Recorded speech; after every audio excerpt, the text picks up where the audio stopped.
Hello, Durud and Shalom. Okay, I see my favorite people are already here in the chat. Guys, thank you so much for being here. Guys, things are changing everywhere in Iran, in Venezuela. Holy, I'm not supposed to swear at the beginning of the show, but you know what's happening. They got Maduro. What? Is this real? Am I dreaming? I already did a stream on this on the Persian channel, but I still feel like this is wrong. Am I awake? This is like, guys, they did a regime change in Venezuela in 3 hours. In 3 hours, they did a regime change in Venezuela. They just came in and took him. Maduro. They took Maduro in 3 hours. Like, what? Is this really happening, guys? Is this like real? Yeah, people are saying I'm still processing this. Guys, Trump does not chicken out. Trump does what he says, apparently. Okay, holy shit. Okay, so he bombed Nigeria. He took Maduro. So is Iran next? Is Iran next? Like, I am not. So many things are changing because he promised that he's going to bomb the Islamic Republic if they attack the Iranian people. And I could promise you, they are going to kill Iranian people. I mean, they already are. They're shooting at the people. So, given that he followed through his promise in Nigeria, given that he followed through his promise in Venezuela, he made a promise that he's going to bomb the Islamic Republic if they attack the people. So does that mean, guys, we might be so close? Venezuela done. We might is Iran next? This is insane. I cannot. Guys, things are changing so fast, and the next couple of days, or maybe even the next couple of hours, it's going to be historic. We're living in strange times. Well, it's a message. Let me see. Saying we got a super chat saying it's a message for Iran, step down peacefully. I mean, yeah, I mean, it is effectively a message to, well, I mean, they're not going to step down. They're not going to step down, but thank you for the super chat. They're not going to step down, and we might see the regime change in Iran very, very soon, very, very soon. But guys, we need to make sure that Trump actually knows that the Iranian people want Prince Reza Pahlavi.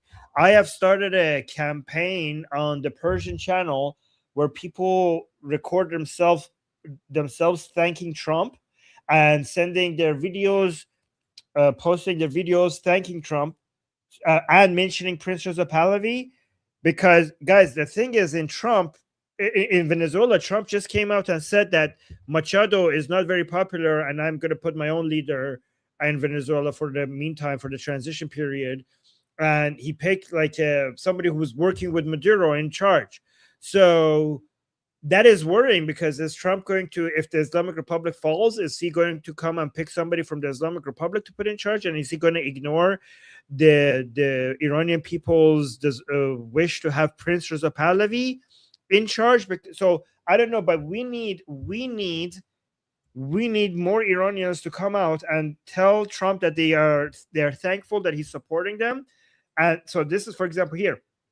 So this is a campaign that I just started on the Persian side. People from Iran are making videos like this and sending them to me and posting them on social media. So look at this. I'll show you two examples. I'm an Iranian girl in Iran, and I say thanks, Mr. President Trump, King Reza Pahlavi, Reza Pahlavi, این است شعار ملی جاوید شاه. All right, so that was one video, and here's another video. You can see wait, let me actually look at the video so I can see what she wrote on the cover, on that. Hold on, where is it? So you can see she's holding a sign saying King Reza Pahlavi, thank you Trump, thank you Bibi, Payande Iran, which means long live Iran. So let me play this one. ایران میگم که نماینده ما شاهزاده رضا پهلوی از آقای ترامپ و آقای نتانیاهو بابت حمایتشون از مردم ایران متشکرم. ما مردم ایران همه مردم دنیا، خصوصا مردم آمریکا و اسرائیل دوست داریم و فقط میخوایم در صلح و آرامش و آزادی زندگی کنیم. پاینده ایران. So I'll read the translation to this one to you. So she's saying, from Iran, I say that our representative is Crown Prince Reza Pahlavi. I thank Mr. Trump and Mr. Netanyahu for their support of the Iranian people. We, the people of Iran, love all the people of the world, especially the people of America and Israel, and we simply want to live in peace, tranquility, and freedom. By the way, guys, I tweeted this video, this last, both of these actually, but let me link to the second one.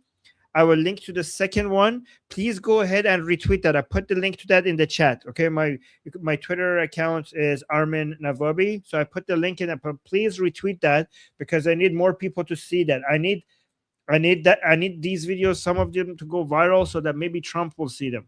Okay, we got more super chats saying, Eli is saying, have you seen the condemnation by Khamenei? Of course, yes. I just saw this. Yeah, it's crazy. I mean, that actually helps. That's helpful. Thank you, Khamenei, because it was so outrageous that it was going to fuel the anger that the Iranian people have, and it's going to continue the protests in the streets. By the way, guys, the street protests are continuing, and the prince came out and he gave out a command for Iranian people to come out into the streets more, and it's growing, and now they're actually using more live ammunition against the people. They're shooting people. So it's still not as crazy as we are used to, but they are starting to shoot people more often. We got another super chat here saying, prediction: Khamenei will secretly request Trump to kidnap him before he gets Gaddafi. Okay, yeah.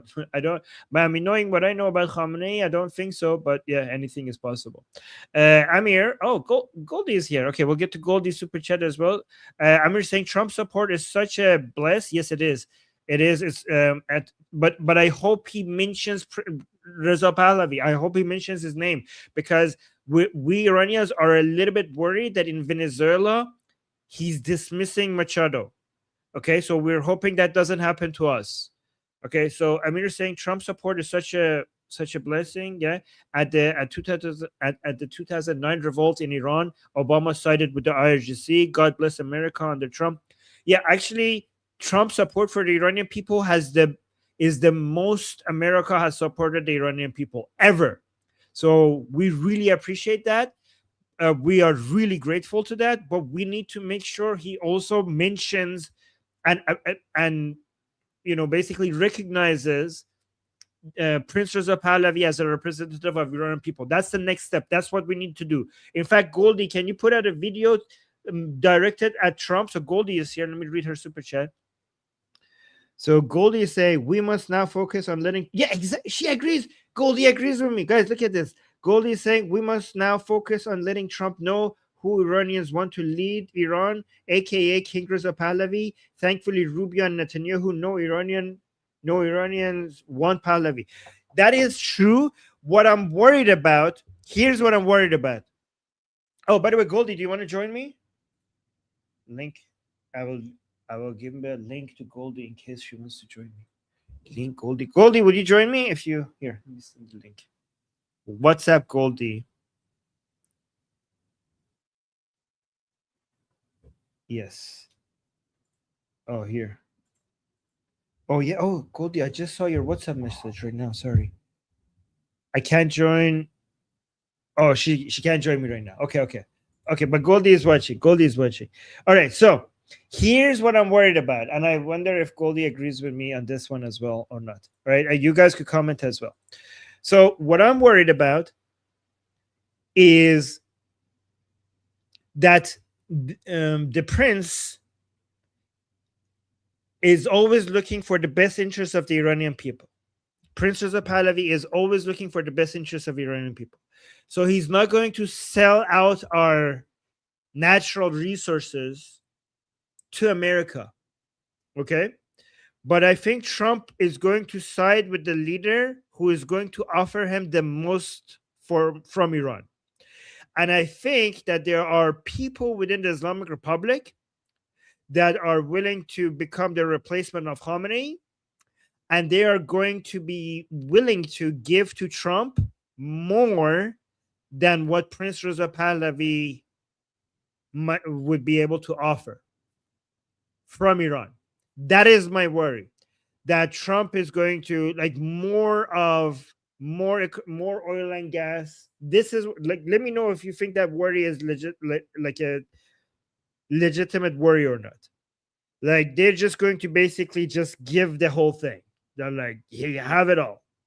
And I don't think Prince Reza Pahlavi is going to be willing to do that. And that's what I'm worried about. Anybody is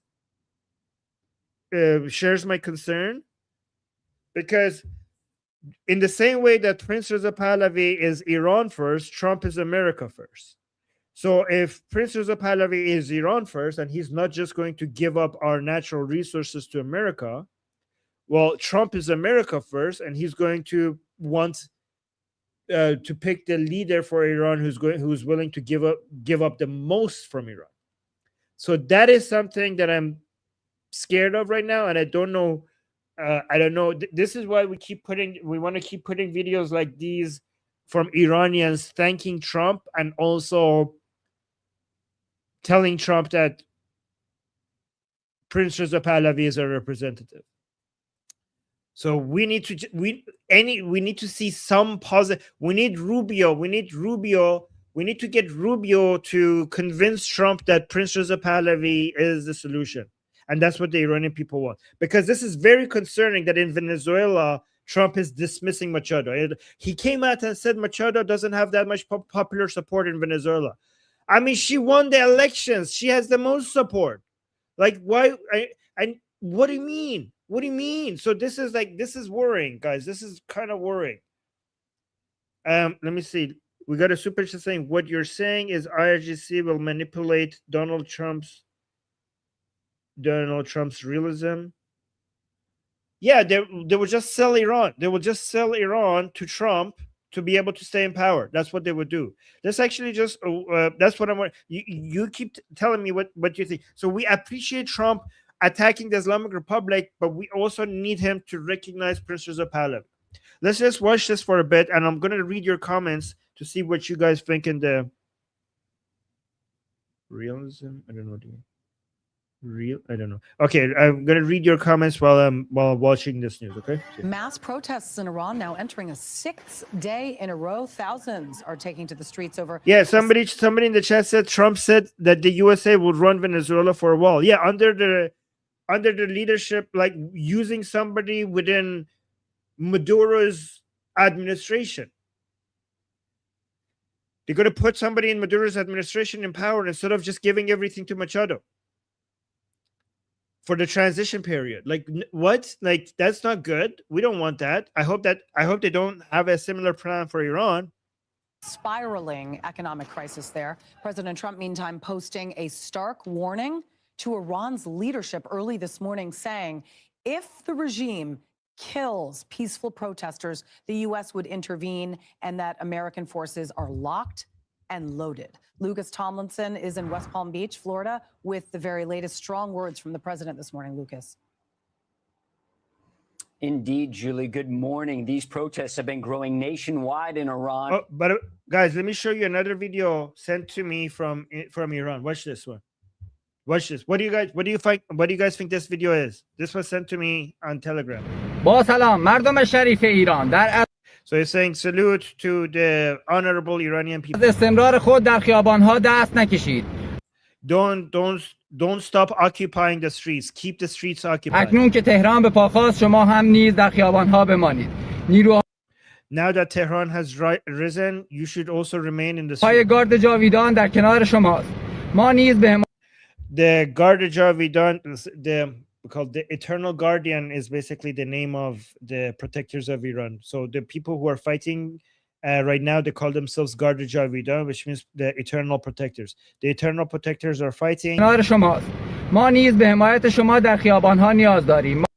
So they call themselves Garda Javidan. So Garda Javidan is something that the prince ordered for Iranian people to create, which is groups between 3 to 5 people in the streets where they're helping the people and helping each other.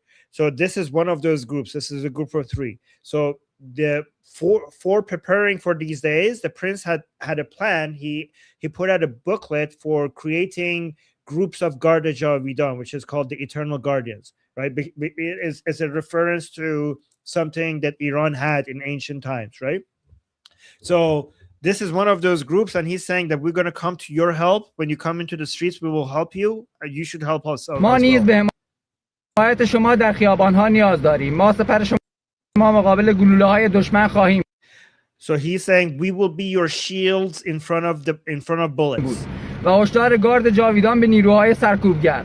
هر And he's warning the anti-riot police. سرکوبگری که با سلاح جنگی مقابل مردم بایستد مورد هدف ما قرار خواهد. He says we will target any of the anti-riot police that shoots at people. گرفت. پاینده ایران جاوید شاه. Long live Iran, long live the king. So we have a lot of groups like this right now that are based in Iran that are protecting the people. That's their job, to protect the people. So let's continue with this. I have actually some other pictures that I want to show you, but let's watch this. Over the past 6 days and are now in at least 27 different cities, Julian. As you mentioned, President Trump posting a stern warning to the regime just before 3 a.m. in Palm Beach. I'll read you the full text, Julie. It says, the president said, quote, if Iran shoots and violently kills peaceful protesters, which is their custom, the United States of America will come to their rescue. We are locked and loaded and ready to go. Thank you for your attention to this matter. At least 6 people have been reportedly killed in the protests this week. It started among shopkeepers and merchants in Tehran's Grand Bazaar. Students have now taken to the streets with truckers and bus drivers, protesting runaway inflation, a currency that has lost 40% of its value since Israel launched its 12-day war against Iran, supported by those American B-2 bombers, stealth fighter jets, and Tomahawk cruise missiles from the guided missile submarine USS Georgia. Iran secured. We got another super chat saying your concern is legitimate, but Trump would never say that about the crown prince. The people's supports have been proven by shouting his name while under the regime's direct line of fire. I mean, I hope you are right. I hope you're right. But Machado's support in Venezuela was also proven. Machado's support in Venezuela was also proven.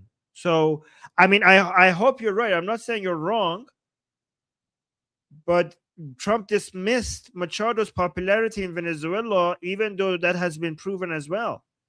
But thank you so much for that super chat. And also, we got another super chat saying, yeah, sure, you don't mean immortals of the Achaemenids. Yeah, you could call them that, the immortals of the Achaemenids. Yeah.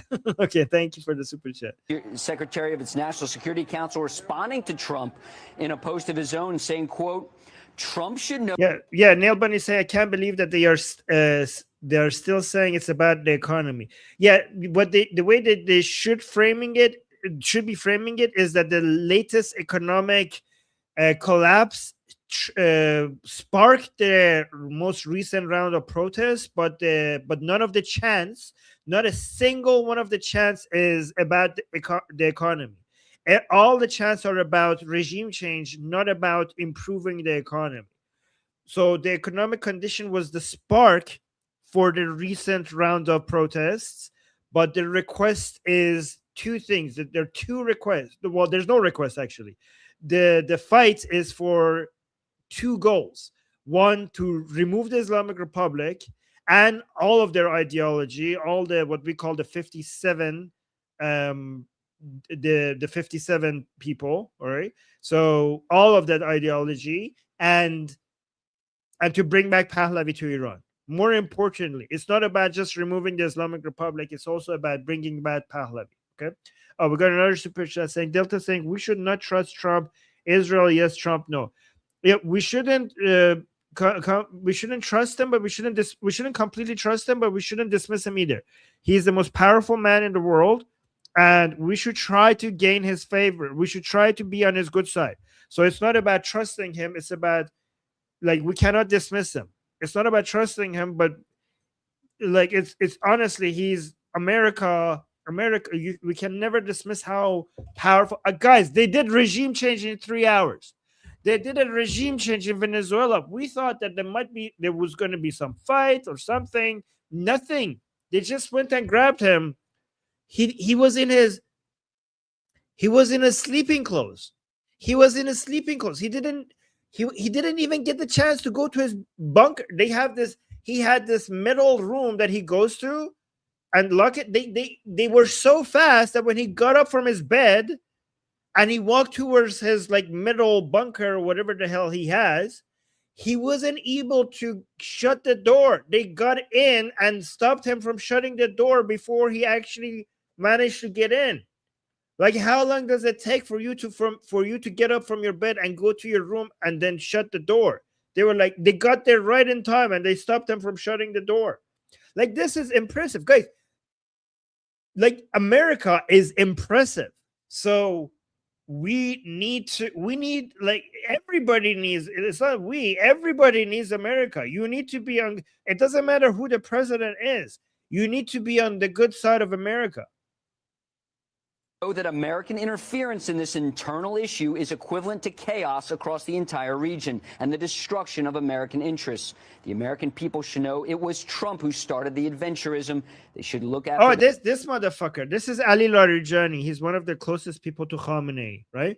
So he is basically threatening America with this post saying that we will target American soldiers. Sure. Let me actually see his full message. Post of his own saying, quote, Trump should know that American interference in this internal issue is equivalent to chaos across the entire region and the destruction of American interests. The American people should know it was Trump who started the adventurism. They should look after their soldiers. He was president. Okay, this idiot, so Trump said, if you shoot your own people, we will come and bomb the shit out of you. And Ali Larijani's response is, we will threatening American soldiers, right? Notice something in his message. Notice something, by the way, go look at all of the messages that people are sending in response to Trump from the regime officials. None of them are saying, obviously we're not going to be shooting our people. Like, there is no denial that they're not. None of them came out and said, what are you talking about? We don't shoot our own people. Like, they just assume, like, obviously we're going to shoot them. Like, it's none of your business. So basically the response is like, we're going to shoot our people and it's none of your business. And no, it's not an internal issue. When you're killing people, this is a human rights issue. So now it's everyone's issue. Oh, wait, we got another super chat. Let me see. We're going to super chat say, not naming the Venezuelan opposition could also be a strategic move so as to prevent the perception that Venezuelan opposition is just a prop puppet of U.S. interests. Just a thought. The thing is that we are past that point. Like, the Venezuelan opposition, Machado has repeatedly came out and said that she will make sure U.S. interests, like, this is going to be good for America. American oil companies are going to benefit from Venezuela being free. So, like, if anybody was going to make that accusation, they have plenty to work with. Like, she doesn't shy about the fact that a free Venezuela is not just good for Venezuela, it's also good for America. So they already say that about her. Like, the people who want to say that about her, they're not going to stop just because Trump is now not supporting her. So I don't think it will have that effect because people will just say that anyways, right? I mean, people already say that about Prince Reza Pahlavi. So why be afraid of them? Like, our strategies shouldn't be based on what those people are going to say, right? But interesting point, and thank you for the super chat. We got another super chat saying, not gonna lie, so far I like this immortal eternal protector thing. Integrates the Shah's support in popular organic way, showing temporal power amidst chaos. Yes. I mean, Iranian people really love their connection to their ancient past. So using words like that, and if you could read the plans that Prince Reza Pahlavi has for the future, some of the institutions that are going to be built are named after ancient institutions that we had in our kingdoms before in history, in our history. So we love those historical connections, and we usually bring them back, right? So let's continue. Trump earlier this week. I'm not going to talk about overthrow of a regime. They've got a lot of problems in Iran. They have tremendous inflation. Their economy is bust. Their economy is no good. And I know that people aren't so happy, but don't forget, every time they have a riot or somebody forms a group, little or big, they start shooting people. The editors of the Wall Street Journal wrote late yesterday that the Ayatollah depends on oil revenue to keep his commanders loyal. If that oil revenue should be cut off, so too could be those loyalties. Julie? See, I think Machado even promised America that once they come into power, they're going to use the oil revenue to pay back for whatever the cost was to America. So it's interesting that even that was not apparently enough for Trump. So what does Trump want? This is a bit worrying. Lucas Tomlinson live in West Palm Beach, Florida. Thank But honestly, honestly, we need to, never mind. I'm not going to say that. you very much. For more on all of this, podcast host Ben Ferguson. Ben, thank you so much for talking to us. Happy New Year.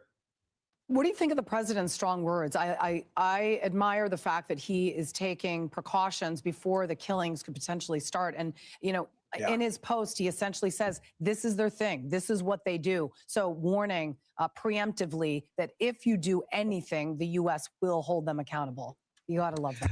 By the way, guys, what are the isolationists doing right now? I haven't even bothered looking at what their content, like Nick Fuentes, Tucker Carlson, Candace Owens. They must be pulling their hair out over this. Dave Smith. Yeah, look, I think the number one thing with President Trump is when he says something, especially when it deals with foreign policy and national security, he means it.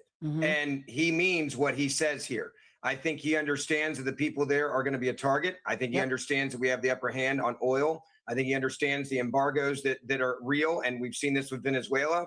And this is that FAFO of Donald Trump foreign policy. He meant it when he said to Iran, I will hit your nuclear sites. And that's exactly what we did. We pulled off the impossible mission to go and bomb those sites. And so what I think the president is saying here is very clear. We're not talking about invading Iraq, right? That's not what this is. What he is saying is, I have sanctions I can use against you, blockades, I can go after your boats, I can go after your oil, and I can hit military targets. And the president of the United States of America has been crystal clear. You don't mess with him. When he tells you there's a red line, he means it. Unlike Biden, unlike Obama, their red lines meant nothing. Yep, that's actually true. Like, we have to give credit to Trump here. Obama and Biden, they were supporting the Islamic Republic. They were the best presidents for the Islamic Republic, and the Iranian people considered them, they consider them a continued strategy of the leftists in America to support, their Islamic oppressors. And this is why both Obama and Biden are hated in Iran. And right now, a lot of Iranians love the fact, like, when Trump posted that truth, whatever he posted on his Truth Social, that was a bombshell. Like, in Iran, like, people woke up to that and like, what is this real? Like, everybody was double checking. It gave so much hope to the Iranian people. When that tweet came out, whatever that post came out from Trump, the Iranian people, like, they became so much more hopeful that this time it's the time, that this might be actually the wave that takes the Islamic Republic down. Because one reason why a lot of regime officials weren't attacking the Iranian people as much compared to previous protests was because they were worried about Israel attacking them when they do. But now, on top of that fear of Israel, Trump also came and said, like, if you attack the Iranian people, we're going to attack you. So gives the Iranian people a lot of leverage. This gives the Iranian people a lot of leverage. So this was very influential in Iran. By the way, however, I'm still upset that neither Netanyahu nor Trump have actually came out and said anything in support of Prince Reza Pahlavi. In Israel, we have Gila Gamliel constantly supporting Prince Reza Pahlavi, and we very much appreciate that. But Bibi himself hasn't actually officially recognized Prince Reza Pahlavi as a representative of the Iranian people, and we don't know what it takes for him to do that, because that would mean so much to us.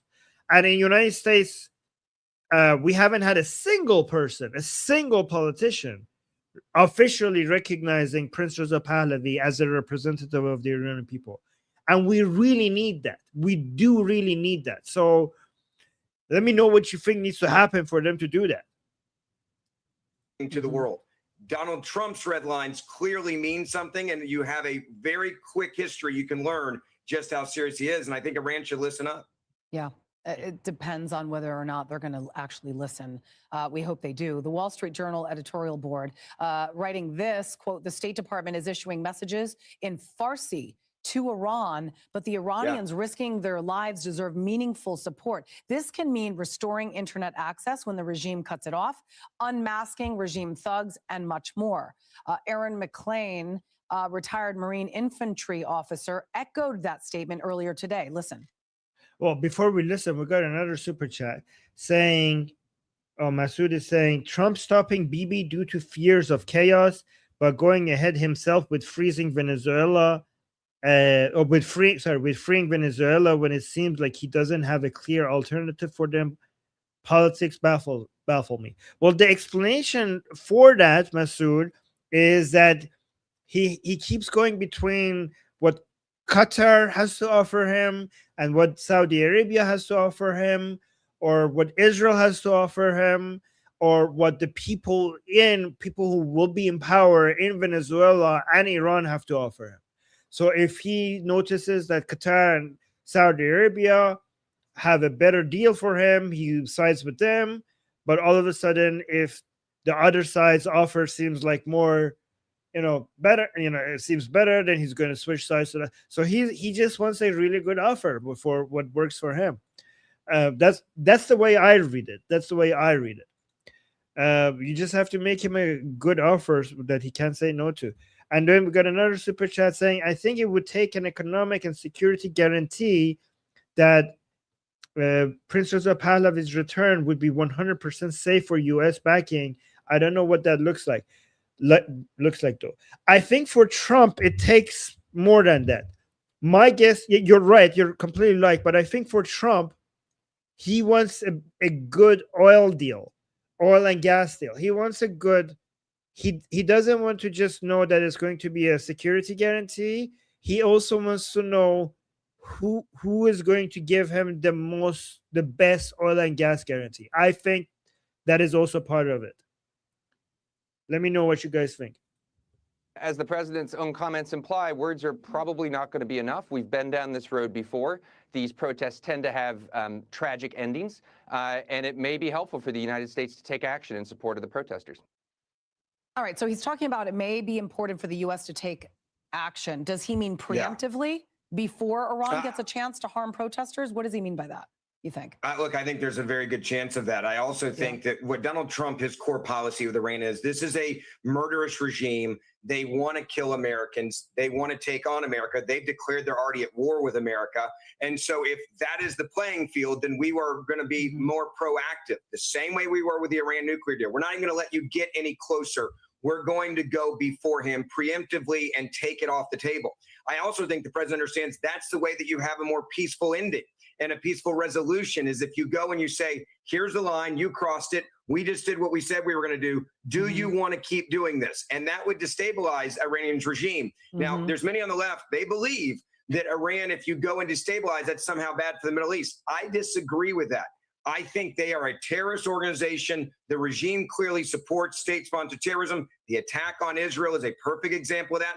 Iran was responsible for helping kill more American soldiers in Afghanistan and Iraq than any other nation. They were a safe haven for terrorist organizations as well. And so the president's saying, this is an opportunity for us. You either play the right way and you make sure that others are safe. And if not, then I must take action. That does not mean invasion. I say that over and over again because the left is going to say, oh, Donald Trump's going to get us into World War III. No, he's not.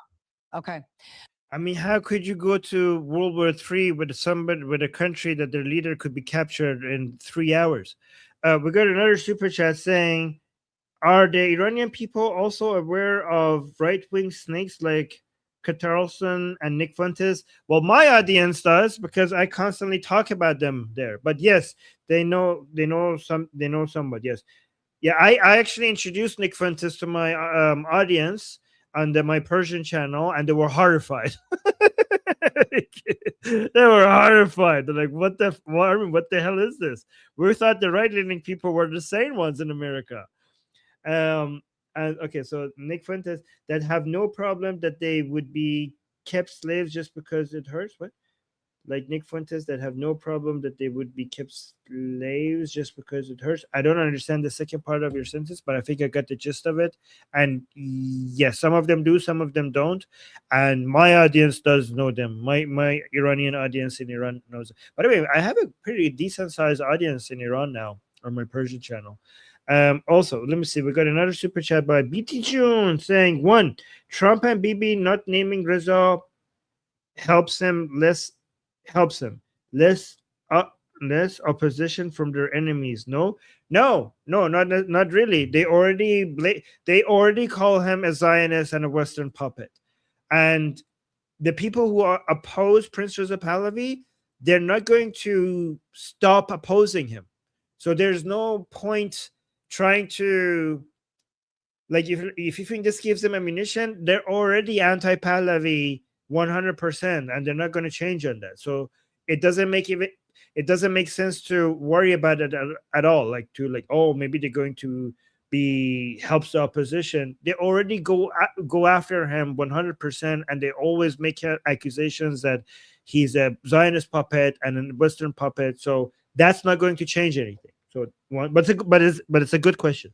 2, Venezuela is Iran and China's friend. Well, it's the Islamic Republic's friends and China's friends. We now have oil cutoff access to info and a grip on them via this invasion. Oh, Venezuela is their friend. We now have their oil cutoff, access to info and grip on them via this invasion. Okay, so the oil coming out from Iran and sold by the Islamic Republic goes to Malaysia, and then through Malaysia gets sold to China. So Venezuela, changing the leadership in Venezuela is not going to impact that trade route, but it is going to impact, for example, some of the Islamic Republic's proxies' ability to make money in Latin America, because Venezuela provides a lot of networks and safe haven and access to a market for selling drugs in Latin America. So, for example, Venezuela gives Venezuelan passports to Hezbollah operatives in Latin America so that they could travel all in Latin America freely and be able to sell drugs. So this was a great money-making opportunity for Hezbollah, right, in Latin America, and that is going to be gone. And another important thing is, and also Venezuela, I think, was buying a lot of drones from the Islamic Republic, which was a source of income for the Islamic Republic. So that's going to be cut off. But most importantly, Venezuela was supposed to be the place where the mullahs go and hide if the regime fell. Now they lost that. So that's the most important thing. That's the most important thing. They lost that ability. They lost the ability to go hide in Venezuela if regime falls, right? So I think it was basically, I think if Iran could have been a place for Maduro to go hide, and Venezuela was supposed to be a good place for Khamenei to go hide, and now none of that plan is going to work for either one of them. We got another super chat saying, "Hi, are you able to get any news from Iran? Was the internet fully cut off today? I'm in touch with people from Iran constantly.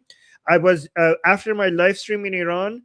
For Iranians on my Persian channel, we went to Discord, my Iranian Discord server, where Iranians there. So when we go to our Iranian Discord server, people who are actually fighting in the streets come there to our Discord server, and they give the feedback about what's working and how to protect themselves and where to go, and they go back into the streets. So I am in touch with them on a daily basis, right? And so regarding the internet, they said the internet is really slow. They didn't say they slowed down the internet. So here's what the regime does. If they shut down the internet, it would be a huge red flag everywhere. So what they try to do instead, because they don't want to cause like a mess signal that, oh, the revolution is full on right now and we're killing people and we are afraid, and get the whole world media to come like say, oh my God, they shut down the internet in Iran. So because they don't want to they do that only when they have really no other choice. So instead of shutting down the internet, at first they try to slow the internet down. And that's what I was getting. That's what's happening right now in Iran. So they haven't shut it down, but they have slowed it down. Oh, and you also say, big fan of your channel. Thanks. Well, thank you. Thank you so much for being a fan. Thank you so much for supporting us. All right, let's continue with this. Hold on. All right. Thank you very much. We really appreciate you coming on. Happy New Year. Oh, Happy New Year. Hold on. Let me go to this one now. Yeah, actually, let's look at what happened to Maduro for a second, because this was insane. Hamilton live in West Palm Beach, where the commander-in-chief has been spending the holidays. And Lucas, you've had great coverage overnight here. What else are we learning about this operation? Well, good morning, Griffin. A daring operation in the pre-dawn hours in 2 a.m. local in Caracas, 1 a.m. East Coast time. U.S. Special Operations Forces flew in from off the coast of Venezuela to snatch Venezuelan leader Nicolas Maduro and his wife. President Trump announcing the news on Truth Social a short time ago. I'll read it for our viewers. It says, quote, "The United States of America has successfully carried out a large-scale strike against Venezuela and its leader, President Nicolas Maduro, who has been, along with his wife, captured and flown out of the country. This operation was done in conjunction with U.S. law enforcement. Details to follow. There will be a news conference today at 11 a.m. at Mar-a-Lago. Thank you for your attention to this matter. President Donald J. Trump." You always know he's being serious, and this is a no joke when he ends with, "Thank you for your attention to this matter, President Donald J. Trump." Okay, that's his signal that I'm not kidding around. I'm not trolling, and this is a serious post. That whenever he ends a post like that, because other times he might be just like, joking around or trolling or something like that, but that's his signal that this is not one of those. And just before the assault force, I mean, guys, like, look at this. We're like, what's happening in Iran? And then all of a sudden, I mean, only recently Assad fell. Like, what a time to be alive. Assad fell, and now Maduro, next is Khamenei. Can you guys, I don't know. This is kind of crazy. force arrived at Maduro's compound. You can imagine. Can we also get Putin? Wouldn't that be great? Let's just go for 4. Wouldn't that be a great? Wouldn't that make the world such a better place? Assad, Maduro, Khamenei, and then Putin as well. Maybe, please. No. Okay. Oh wait, we got a super sticker. Thank you so much. Oh, from Israel. Thank you so much for the support. Oh my God. And the intelligence that U.S. intelligence agencies. Honestly, even if you don't like Trump, if we go through all of this, you should give him not the Nobel Peace Prize. You should give him all the Nobel Peace Prize. Okay, if Trump manages to, I don't know, get rid of Maduro, Khamenei, and maybe Putin. Okay, that's not gonna happen. But I would vote for just saying like, guys, we're not gonna give Nobel Peace Prizes to anyone ever again, because every year from now on and forever, we're just going to give it to Trump. Okay, forever. Every year, we're just going to announce that the winner is Trump again this year. They had to know where to send the assault force to be able to locate and grab Maduro as well as his wife. You had numerous airstrikes throughout Caracas targeting Maduro's forces at a military base in Caracas as well as an air base, also Venezuela's largest port. And this is something President Trump has been threatening for months. It started with the drone strikes on the alleged drug boats in the Caribbean and the Eastern Pacific over 2 days. All right, guys, it's how many months? How many months was it from when Trump said that he's going to, I don't know, do something in when all of this started with Venezuela until we get rid of Maduro? So, and then also, how long did it took for Trump to bomb Nigeria after he threatened that he's going to bomb ISIS in Nigeria? Okay, because maybe we could come up with an average and think like somebody keep the time. So maybe like in the exact amount of time, like I just want to know when they're going to attack Khamenei, okay? Because the promise the promise was that we're going to bomb you if you kill your people. And guess what, guys? Since then, some people have already died. Since Trump said that if you shoot your people, we're going to bomb you, they actually threw a grenade at somebody, okay? And it's going to continue. I mean, it's much less than before, right? Thank Ahura Mazda, right? But it's much less than before, but it's still there and it's going to continue. Dozen to date, killing over 100 people. You saw it when U.S. forces seized, as a law enforcement matter, the oil tankers that the Trump administration said were associated with the Maduro regime. The goal is to cut off the drug and oil revenue stream for Nicolas Maduro. And for months, we've heard President Trump say that Maduro must go. And Maduro was very defiant. Despite repeated threats from President Trump, over 15 times, President Trump said he will be striking on land. Recall on Monday, we heard the president confirming that the CIA struck a target along the coast of Venezuela. Oh, yeah. Shauna in the chat is saying, thank you for the super chat. Shauna is saying Trump is trying to go down in history books like Lincoln. Actually, Shauna, I have a theory. I think that's not good enough for him, okay? Trump wants to be the best at everything. And I think being considered the best president of the United States is not good enough for him. I think Trump wants to be known as the greatest leader in world history, period. So that's why he talks about bringing peace to the Middle East, something that nobody has been able to do for thousands of years. So he's not competing with Lincoln. He's competing with Alexander the Great. That's who he's competing with. And also we got another super sticker. Thank you so much for the super chat. AAAI. Thank you for that. Venezuela, destroying some of Maduro's drug boats. And again, this has been something that is not quite unprecedented. We saw in 1989 with the seizure of...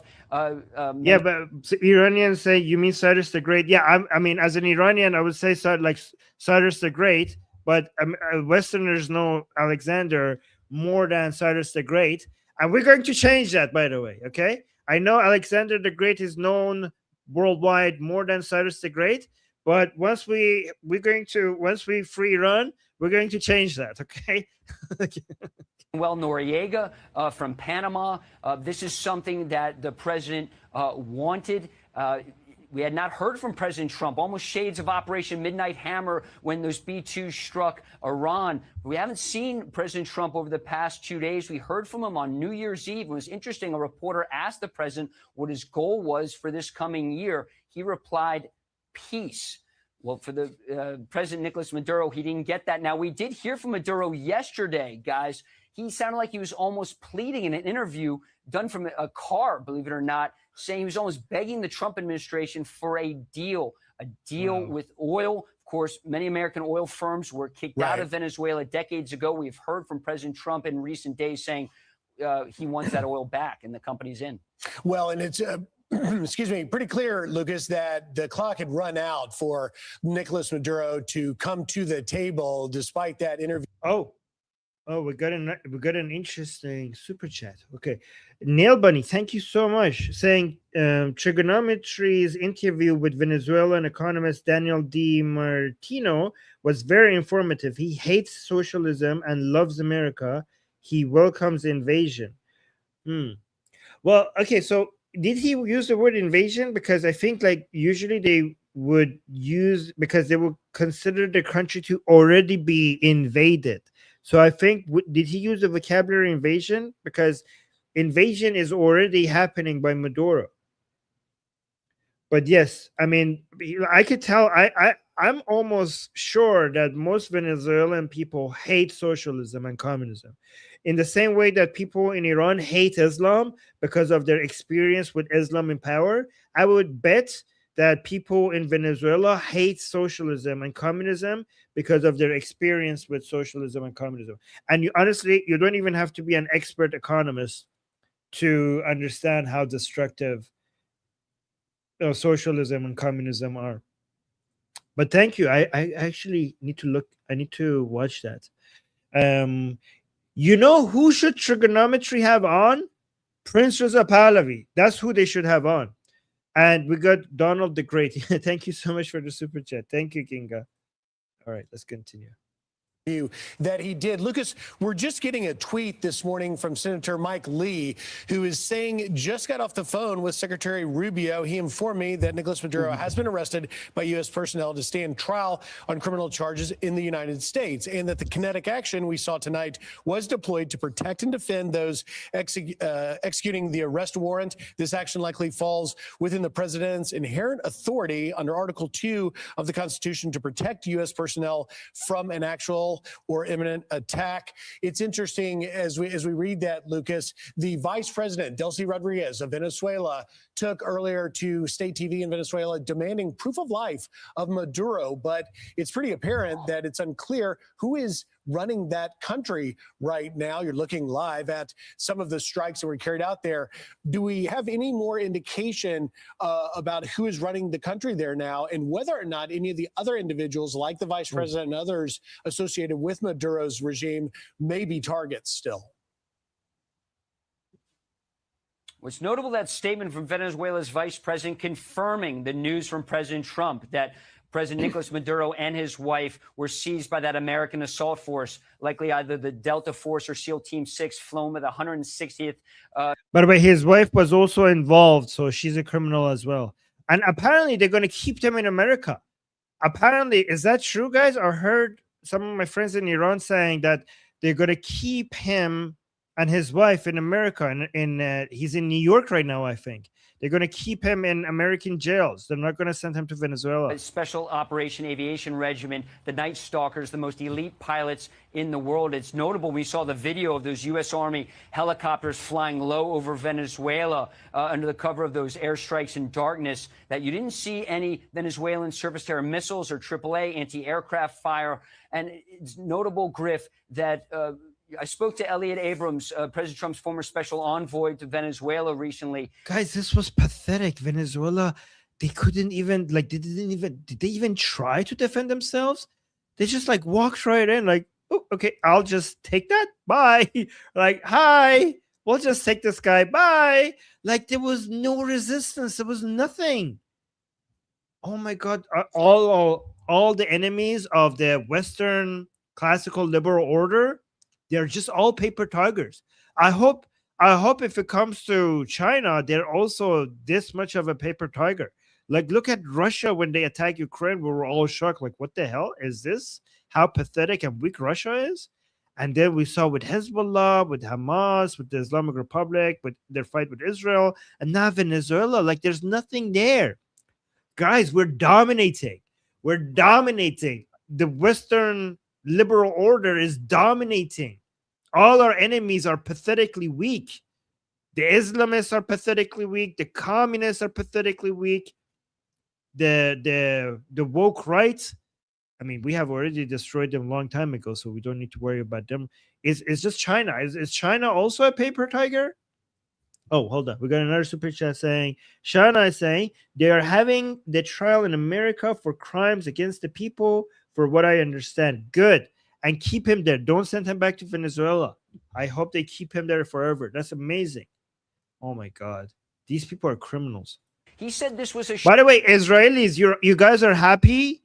You guys, Maduro supported Hezbollah, right? I hope all the Israelis know Maduro was supporting Hezbollah. So Maduro has Israeli blood on his hand.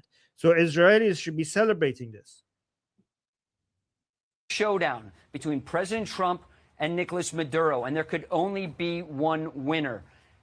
And that is why President Trump likely did not back down. You had this large military buildup in the Caribbean. You have about a dozen warships offshore. You have the USS Gerald R. Ford strike group that was rerouted from Europe, came to the Caribbean. You had the USS Iwo Jima amphibious assault ship. You have dozens of helicopters aboard there, of course, dozens of strike aircraft aboard Ford. You also had squadrons of F-35 stealth fighter jets from the Air Force that arrived in Puerto Rico in recent days, from the Air Force, including the Green Mountain Boys from Vermont.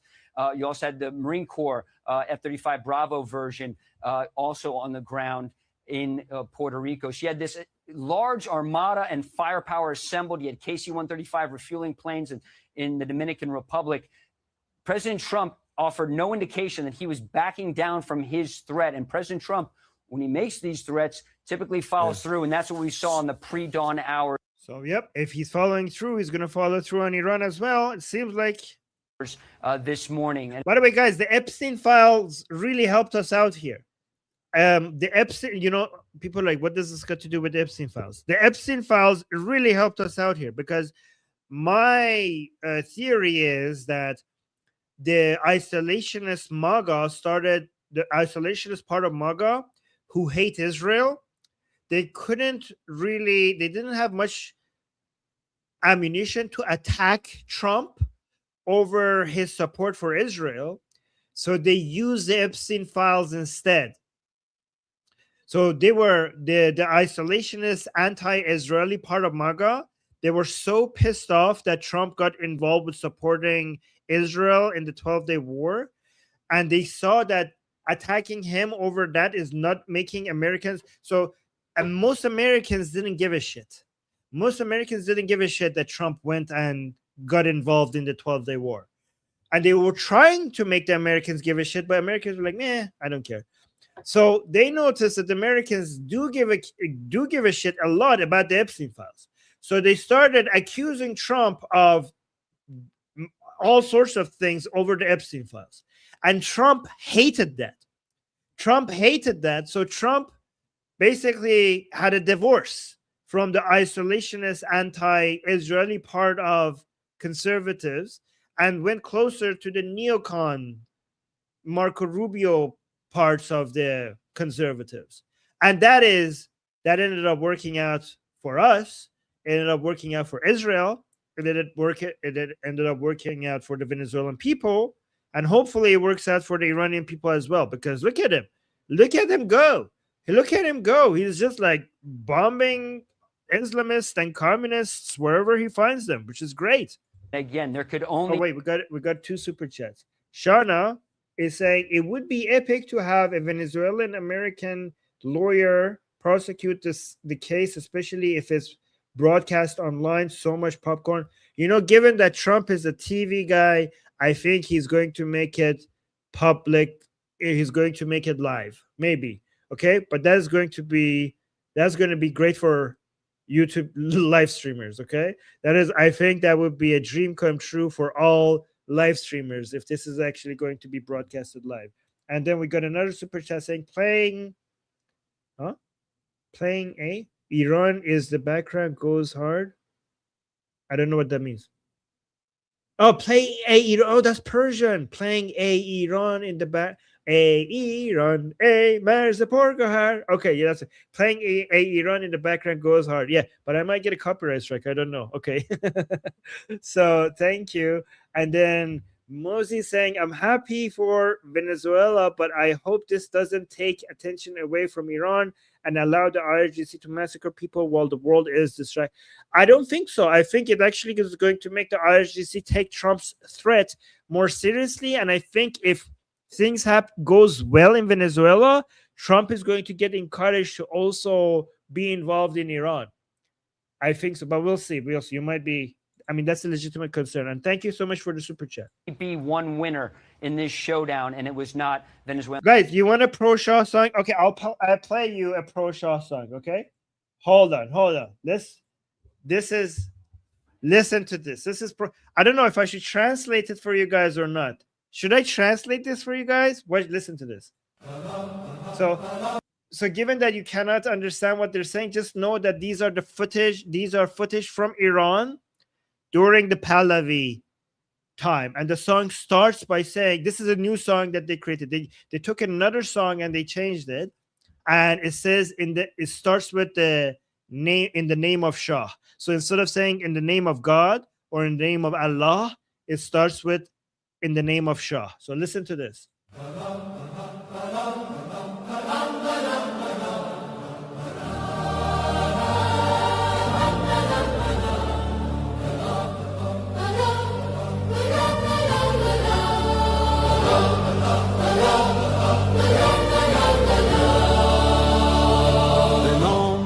شاه پهلوی رها شویم ز یوغ بندگی شب سیاه ما ز نور شاه سپید دم شود ز فر پادشاه به نام شاه همه صدا شویم برای میهنم من و تو ما شویم به خوب به پاک عاشقان که جاوی شاه شده صدای ما در این گذار رنج و درد و آه بخوان وطن به نام پادشاه که با صدای شاه و نام تو جهان بلرزد از قیام تو به نام شاه به نام پهلوی وطن شود دوباره می نوی شب سیاه ما ز نور شاه سپید دم شود ز فر پادشاه به نام شاه همه صدا شویم برای میهنم من و تو ما شویم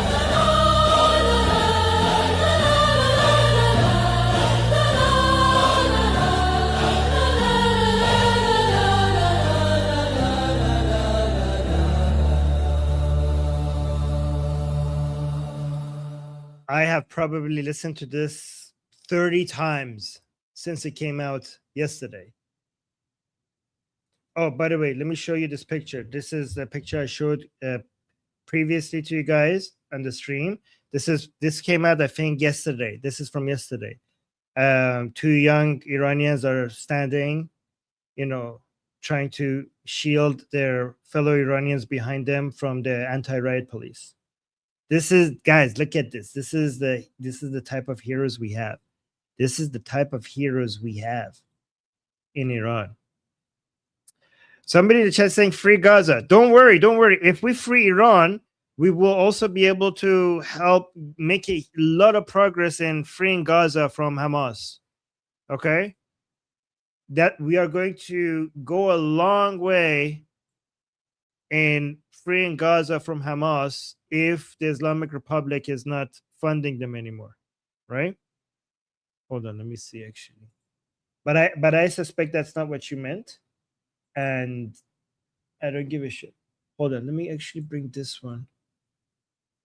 And we got a super chat. Hold on, this is interesting. I want to watch this one. This is crazy. This is good. All right, hold on. Let me see the super chat. Saying, did the people listen to Pahlavi to come out today? Yes, the streets are getting busier. I was just on my Iranian Discord server, and people were saying Tehran and Isfahan were getting really busy. They were getting really busy, yes. So, and also we got another super chat from Israel. Thank you so much. Appreciate that. Thank you, guys. You guys are very generous today. All right, let's watch this one.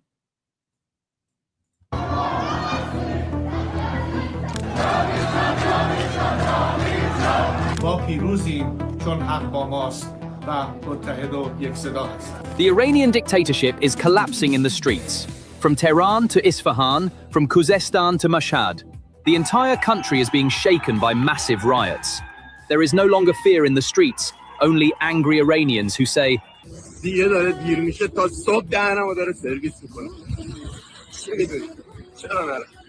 angry mothers and fathers, university students and shopkeepers stand shoulder to shoulder. Everywhere, posters of Khomeini are being burned, and symbols of the regime are being destroyed. The wave of protests began with the economy and water shortages, but the events that have continued since December 27th have evolved into a civil war, the greatest existential threat to the regime. The people are marching with slogans like, Khomeini will fall, the Shah will return. Guys, I'm so happy that I'm hearing Shah and Pahlavi everywhere. It used to be that when Westerners cover Iran, they would mention everything except the name Pahlavi. The Iranian people have made it undeniable that we want our Shah back. We want Pahlavi rule. We want Pahlavi rule. And now everywhere I look, they either are just reporting it that we want Pahlavi, or they're celebrating it, or they're butthurt over it. But they cannot deny it. These are the three reactions I'm saying in Western media. They're celebrating that we want Pahlavi, they're just reporting that we want Pahlavi, or they're butthurt that we want Pahlavi. But what we are not seeing anymore is denying that we want Pahlavi. So this is amazing. I mean, I'm so happy. The regime's nightmare of 1979 has returned, but this time the roles have changed. Millions of Iranians in the streets are calling for the regime's nightmare, the exiled king, Reza Shah Pahlavi, to return to power. Yes! While Pahlavi shouts, "Victory is ours!" Government buildings are falling. Economic advisors are resigning. Russia is preoccupied with its own problems. China is silent. This time, no one can come to the aid of the mullahs. We are at the breaking point where the Iranian people are saying, "Enough is enough. Get ready, we're starting." This is the dawn of a brand new Iran, born from the collapse of the dictatorship. The trigger for this chaos was pulled by President Pezeshkian himself. He admitted that the state coffers were empty, saying, "Everyone who got dollars pocketed them. We won't be distributing." Honestly, let me tell you guys something. Nobody, okay, not even himself, gives a flying shit what President Masoud Pezeshkian says. He is, I mean, the only time we care is if when leftists in the West come and pretend that the economic problem that we're experiencing is because of Western sanctions or Israel attack. Pezeshkian came out and said that all of everything that is happening is because of the Islamic Republic's own mismanagement.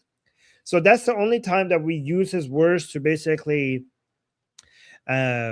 respond to the bullshit that the American or Western leftists say. That's the only time that we use him. But other than that, he is nobody. He has no power, and nobody, he is so meaningless, and he's so unworthy of discussion that we don't even chant against him, because we don't even see him. We don't even, he's so small, he's insignificant. He's so insignificant, and he has no power that we don't even waste our breath chanting against him. That's how insignificant he is. Anymore. It was pulled by President Pezeshkian himself. He admitted that the state coffers were empty, saying, "Everyone who got dollars pocketed them. We won't be distributing any more." This admission caused an earthquake in the heart of the regime's economy, the Tehran Bazaar. Shopkeepers closed their shutters, and slogans like, "No to Gaza, no to Lebanon, my life is for Iran," shattered the regime's foreign policy. Inflation surpassed 42%, and food prices skyrocketed by 70%. The people were forced to work for a month just to afford 1 gram of gold. The Iranian regime is now, 47 years later, becoming the victim of the monster it created in 1979. There is no money, there is no water, authority is gone. Khomeini has been missing for days, probably water. Authority is gone. Khomeini has been missing for days. Khomeini is dead. It's Khamenei. Probably hiding in an underground bunker, and his regime is burning under the uprising of millions of Iranians. Look at the map right now. Nearly all 31 provinces are on red alert. Everywhere is as red as an autumn map. Guys, by the way, Tabriz just joined the fight as well. The city of Tabriz just joined the fight, which is, we were all waiting for Tabriz to join as well, and I could report that they joined the fight as well. So it's all over. It's all over Iran right now. Bagmalek, people are marching with slogans like, "Khomeini will fall, the Shah will return." Near Izza, villagers are chanting, "Cry Khomeini, Pahlavi is coming." So I know he cannot say the kh sound, but he shouldn't say Khomeini. He should say, like in his pronunciation, he should say Khamenei. Khomeini is dead, or as we say, Khomeini. He should go and then Menei, because Khomeini was the previous supreme leader. Near Izza, villagers are chanting, Cry Khomeini, Pahlavi is coming. This is Nahavand. Thousands of... Oh yeah, that chant, cry Khamenei, Pahlavi is coming. That chant is Zajje bezan Khamenei, dare miad. I forgot that. Zajje bezan Khamenei. I know that chant. People are in the streets. This is Iraq. Look at the city is ablaze, chaos. It's not Iraq. It's not Iraq. It's not the country of Iraq. It's the city of Iraq. Of people are in the streets. This is Iraq. The city is ablaze, chaos reigns. This is Mashhad University. Students are shouting, "We would rather die than be humiliated." Amid this chaos, the people have one path, one leader. The slogans are no longer economic, but entirely political. The same voice is rising from everywhere. Guys, look, it's interesting because channels that are not mainstream media are getting this more accurately than channels that are mainstream media. Like this channel is getting it more correctly. Let's actually give this channel some credit. What is this channel? Because there is, look, it got 500,000 views in the past 24 hours, and it's PPR Global. It has 860,000 subscribers.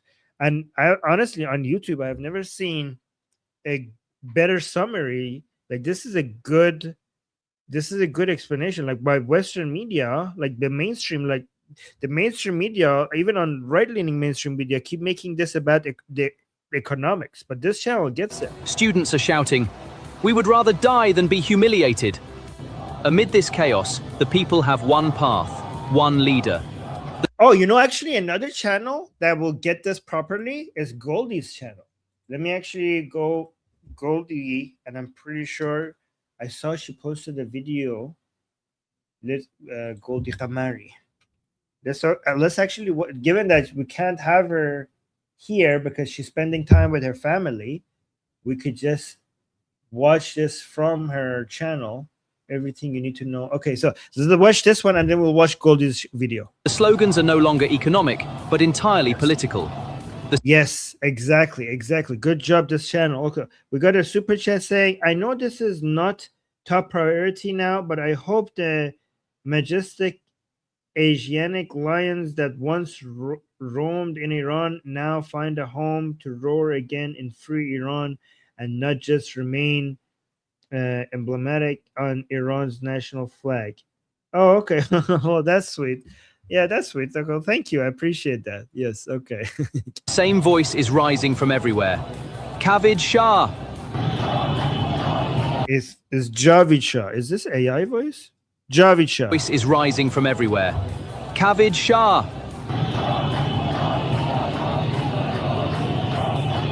In Lordegan, the people say, "Pahlavi will return. This is the final battle." And the king broke his silence. Iran's exiled leader, Reza Shah Pahlavi II, addressed his people and the army directly. The Shah's call to the people and security forces sparked a wave of revolt across the country, unlike in 1979. The events were not limited to slogans. The actions turned into a mutiny targeting the regime's security architecture. In Fars province, Fassa and Darood, angry crowds stormed and surrounded the governorate buildings. Regime buildings are falling. The Bezic Center in Hamadan was seized and burned. Do you know why the regime is helpless? Because the stick has broken. The Revolutionary Guards, once thought invincible, are collapsing in the face of the people's anger. IRGC forces are abandoning their vehicles and fleeing in the city of Kudast. Tens of thousands of protesters are chasing security forces, forcing regime forces to retreat. Military equipment is being set on fire in the middle of the streets in Fulad Shah. The people have broken down the wall of fear. And the most critical development.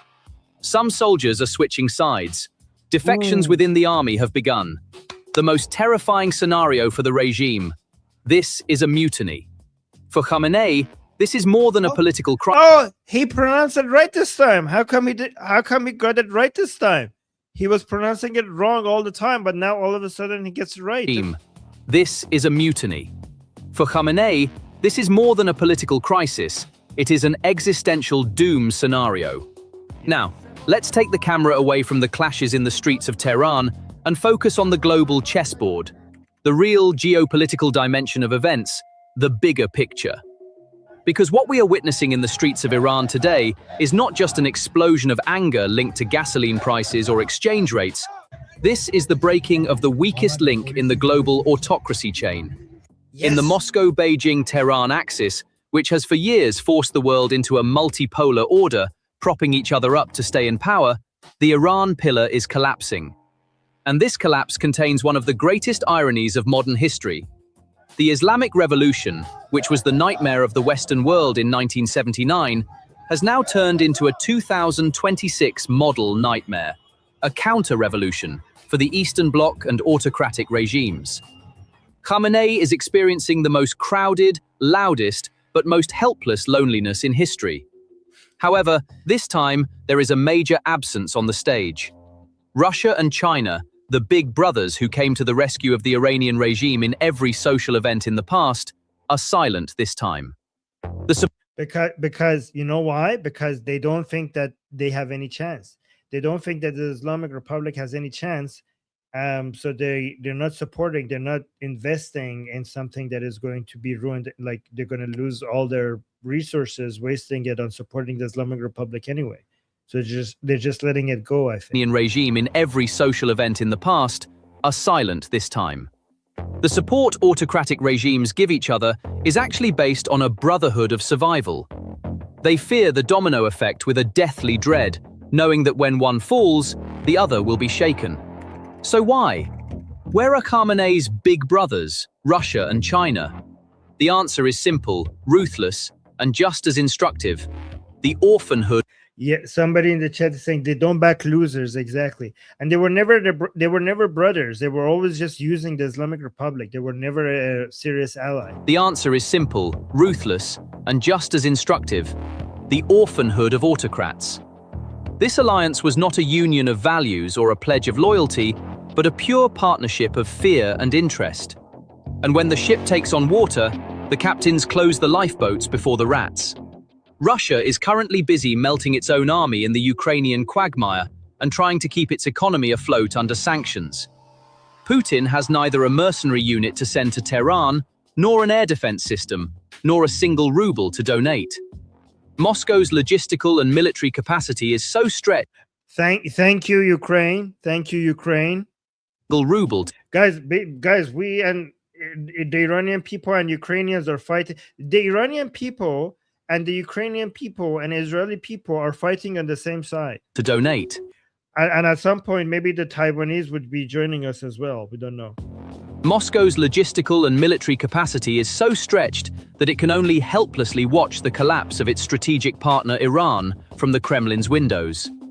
This passivity is not a choice for Russia, but a necessity.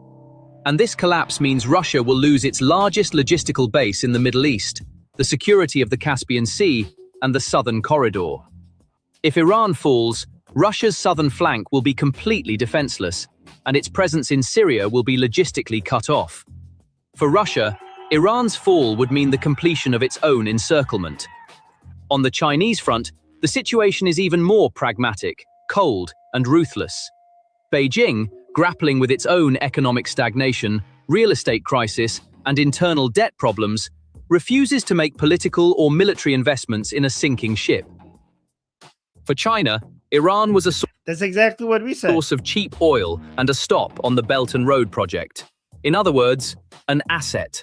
However, an Iran that is becoming unstable, being dragged into civil war and rejected by its own people, is no longer an asset for Beijing, but a toxic liability. China's silence is the clearest sign that it has pulled the plug on the Khamenei regime. This situation brings to mind a terrifying scenario for all autocratic regimes, a chain of revolutions similar to the Arab Spring. Remember, a spark in Tunisia set Egypt, Libya, and Syria ablaze. There is no guarantee that the "death to the dictator" slogans chanted in the streets of Tehran today will not echo in Moscow or another capital tomorrow. It is precisely this contagious courage that autocrats fear.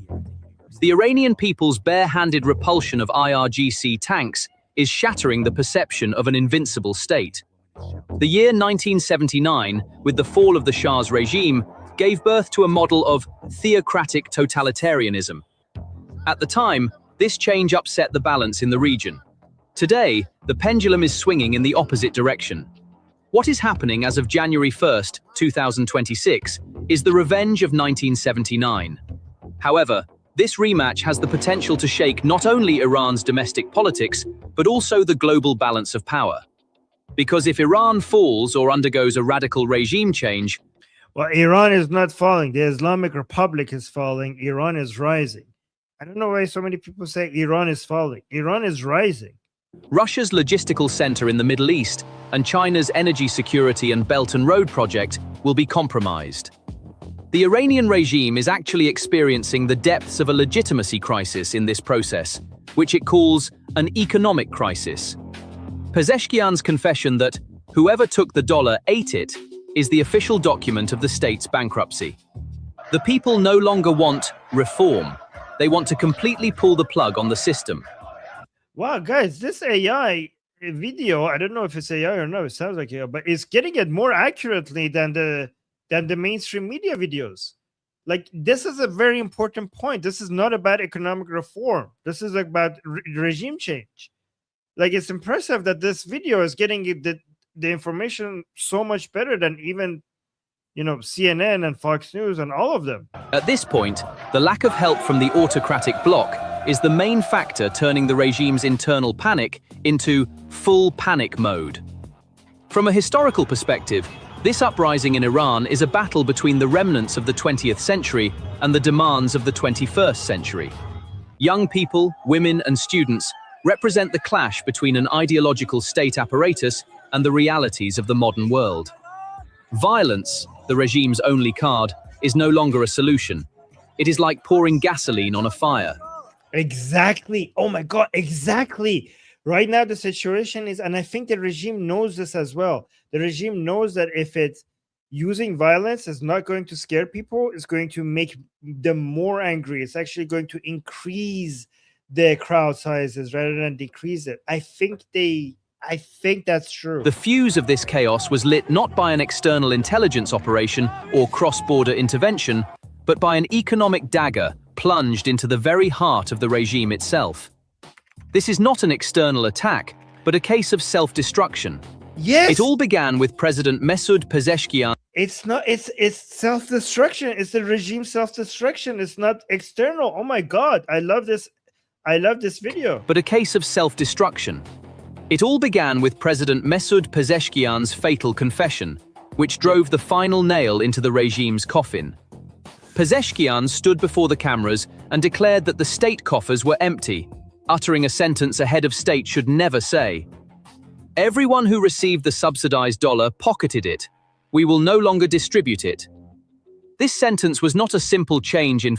No, but the part that he's missing is that Pezeshkian came out and said that this is not because of sanctions, it's not because of foreigners, it's not because of the war. We did this to ourselves. He also admitted that, which is really good that for us to have as an admission. Fiscal policy or an austerity measure.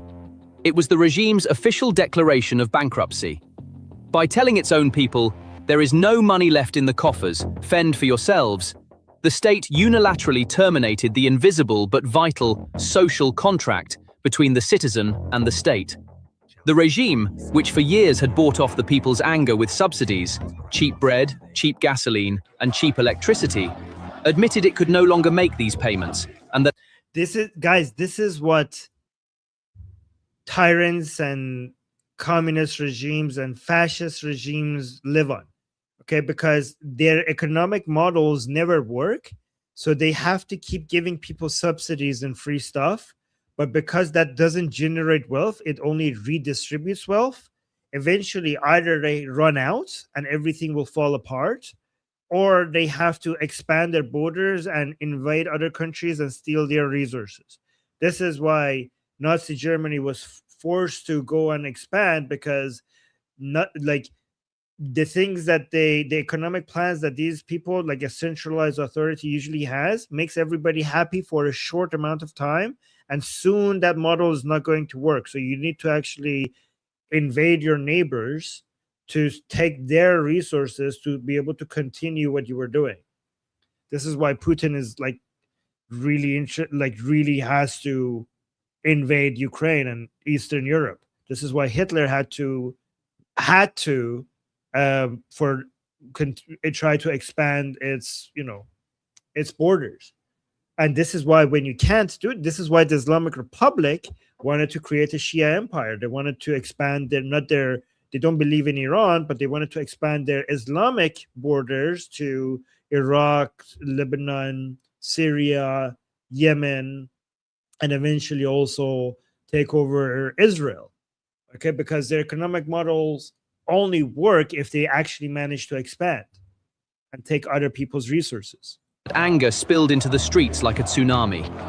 Immediately after this admission, the Tehran Bazaar, the historical lifeblood of the Iranian economy and the most critical barometer of the regime's political legitimacy, experienced a shutdown that had a seismic effect. This is the heart of the conservative capital that financed the 19... Look at the crowd size, guys, and the chant is Pahlavi. Look at this. Look at this. This is Tehran. I don't see the date. The heart of the... Oh, Hashta Day. Hashta Day. That's 5 days ago. That's 5 days ago in Tehran. And the chant, you can see the chant on the screen. Reza Shah Ruad Shad, which means King Reza, blessed be your soul. Look at this is 5 days ago in Tehran. And look at the crowd sizes and look at the chant, which is a pro-Pahlavi chant. Conservative capital. Yeah, okay, December 29. Thank you. Experienced a shutdown that had a seismic effect. This is the heart of the conservative capital that financed the 1979 revolution and brought the mullahs to power. If the bazaar shuts down, it is not just a strike. It means the regime's plug. Look at the crowd sizes, guys. Like the whole street is being pulled. And that is exactly what happened. The currency, the rial, depreciated so much against the dollar that it ceased to be a medium of exchange and became nothing more than a waste of paper.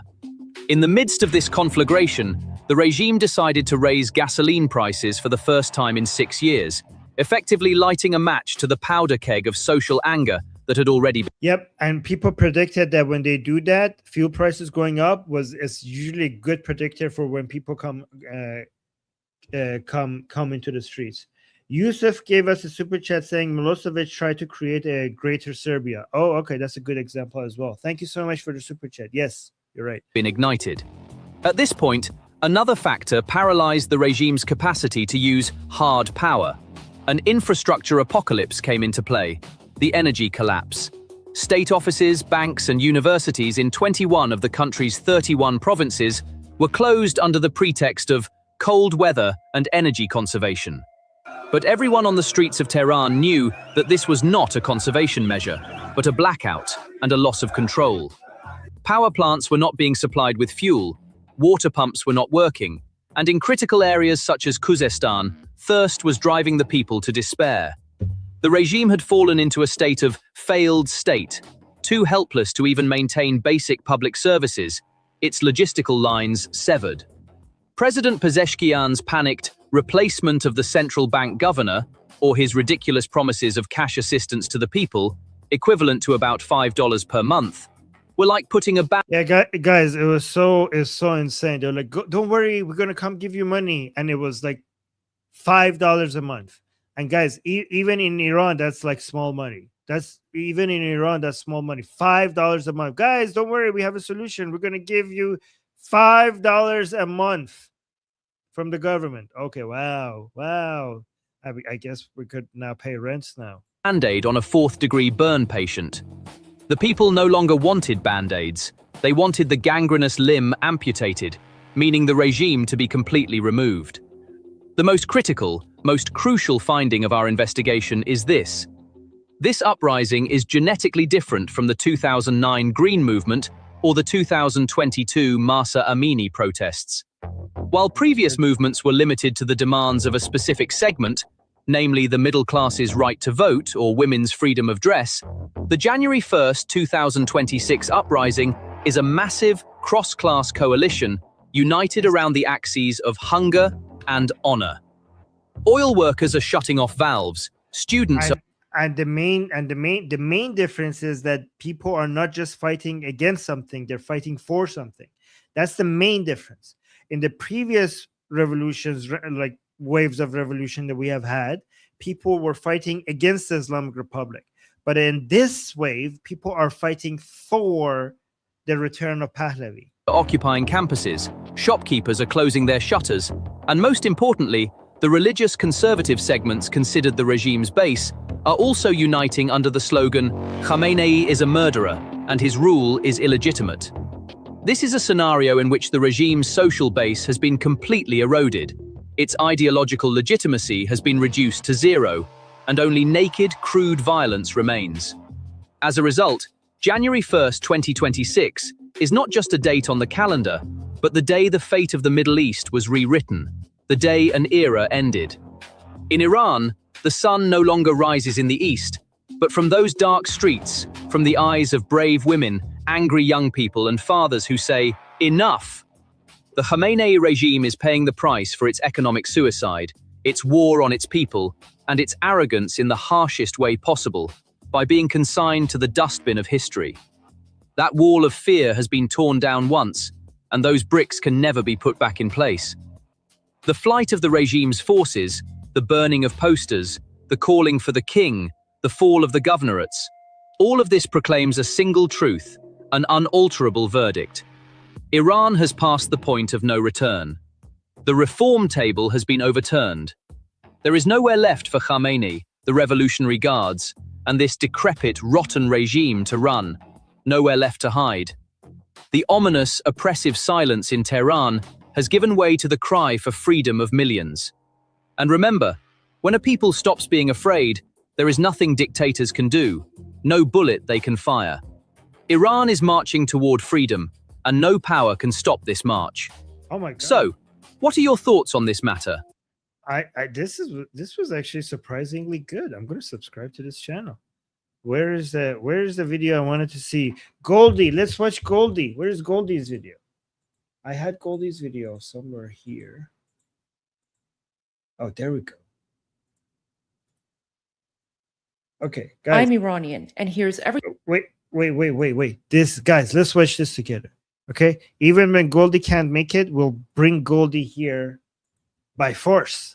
Okay, we have. By the way, look, Goldie's microphone is a white version of my microphone. I think I recommended her this microphone. That's why she got that.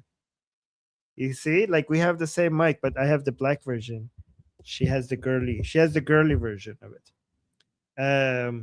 Yes. And guys, by the way, Goldie Khamari, make sure you subscribe to her channel. All right, so let's watch this.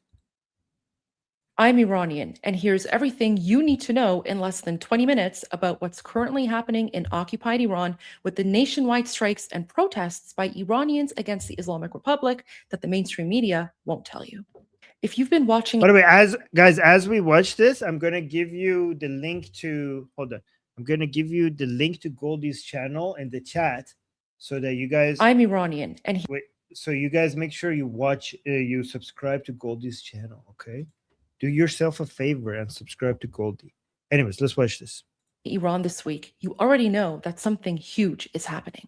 It started on Sunday, December 28, with protests regarding the collapsing economy and the financial crisis, which quickly sparked into anti-Islamic Republic, pro-revolution, and pro-Shah demonstrations that have rapidly taken over the country.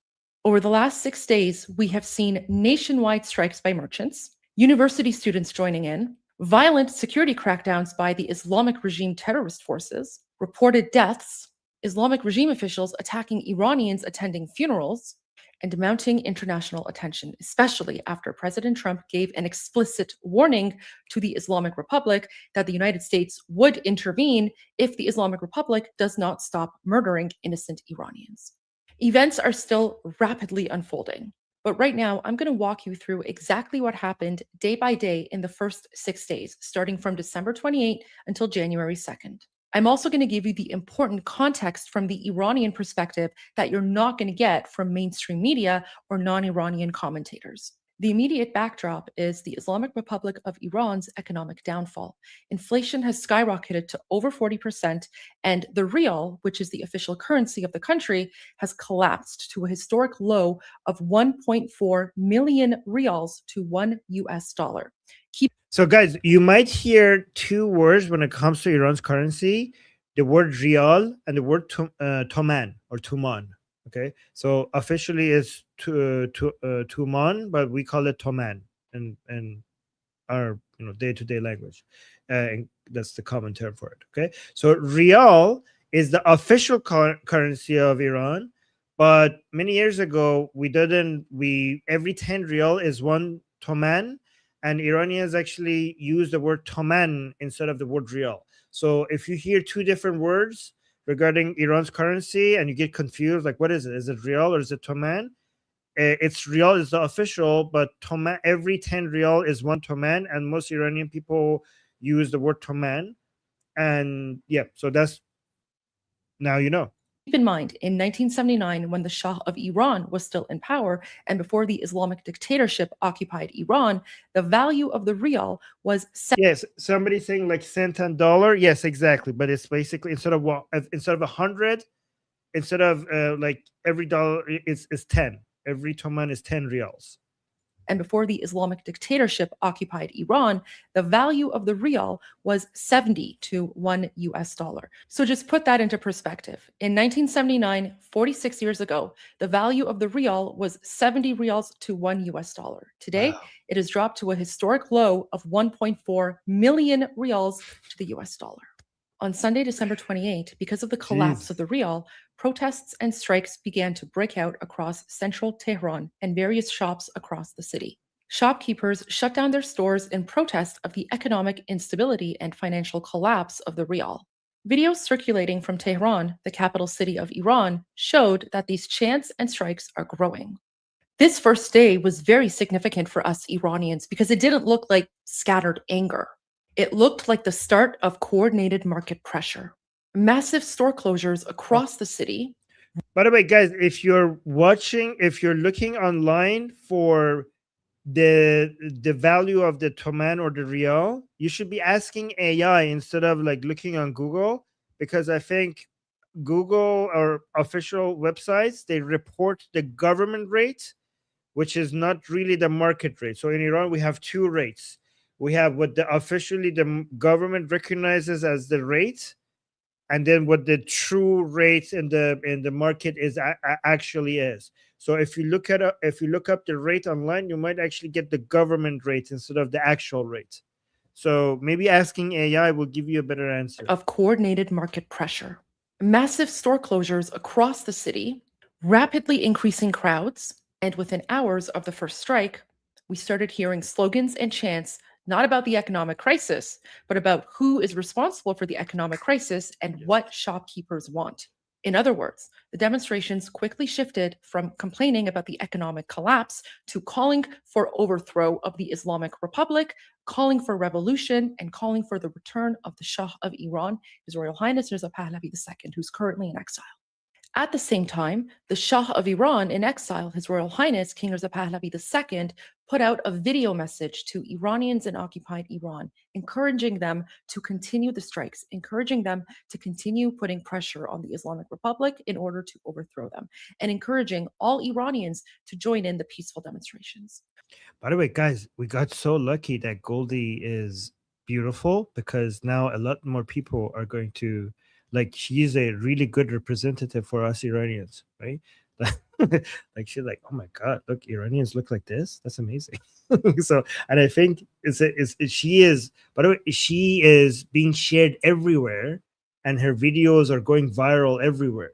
And it's really good that she has the right message. Like, she's a really good representative of what we want the world to know about us. So we got lucky. On the second day, Monday, December 29, the protests grew, not only in Tehran, but in cities across the country of Iran, including Mashhad and Isfahan. And while the mainstream media was still calling this an economic protest, Iranians actually know the truth. in less than 24 hours, Iranians were out in the streets gathering en masse, calling for revolution, calling for the end of the Islamic Republic, and they were also saying Javid Shah, which means long live the king. In other words, Iranians are calling for the Shah of Iran to return and lead Iran into a transition from the Islamic Republic into a functioning secular democratic system. Because what the mainstream media refuses to tell you is that if these demonstrations and protests were actually about the economic situation, why would Iranians be going out in the streets and yelling, long live the king? Why would they be going out in the streets and saying, in akharin nabarde Pahlavi barmigarde, which means this is the final battle, Pahlavi will return. I'm Iranian. In less than 24 hours, the story was no longer about a few shops closed. The story has now become that we are witnessing the biggest pro-revolution, anti-Islamic Republic demonstrations that we have seen in Iran in recent years. But what's even more important about these pro-revolution demonstrations is that Iranians are not only calling for the end of the Islamic Republic, they are also calling for the return of the King of Iran, who is in exile, His Royal Highness Reza Pahlavi II. On Tuesday, December 30th, the third day of strikes, we see a major escalation.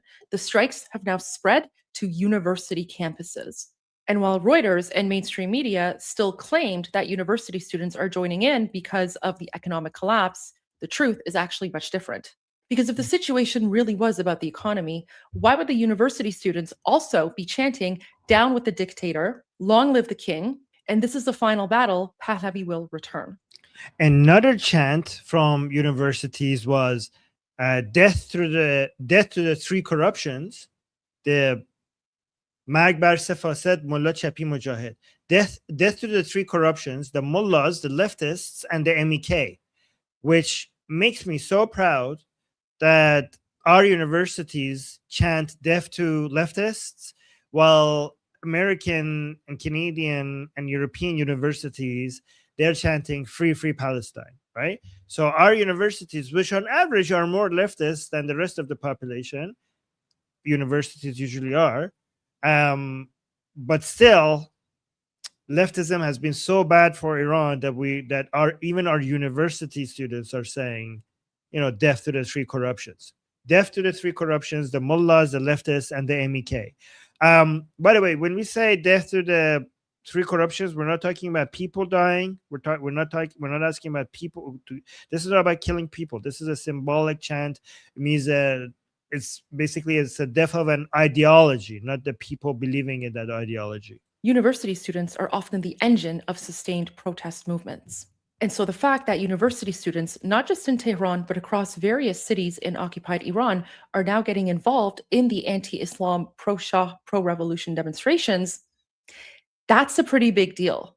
And of course, at the same time, given that the Islamic Republic is a brutal totalitarian dictatorship, it also began violently cracking down on protesters.